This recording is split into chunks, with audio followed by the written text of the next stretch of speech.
ولی بچه‌ها ببینید استوب نکنید، واقعا دیگه واقعا حقتونه که واقعا اون نتیجه‌ای که باید و شاید بگیرید. تنها راه موفقیت اینه که فقط تلاش کنی.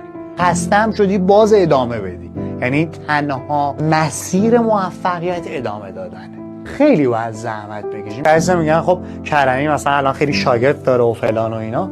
اگر این مسیری که ما طی کردیم تا اینجا رسیدیم و یکی یه فیلم 1 ساعت 2 ساعت همین الانش هم یه فیلم یکی بگیره از این مدت، مثلا تو 1 ساعت بشینه ببینه، مثلا میگه بابا این طرف واقعا حقش بود، حقشه که این اتفاق بیفته. باید خیلی ارادت قوی باشه، منظم باشی. رمز موفقیت اینه که منظم باشی، دیسیپلین داشته باشی، یه روند رو هی تکرار کنی، یعنی یه استمراری تا بی نهایت داشته باشی، استمرار داشته باشی تو رو قرآن.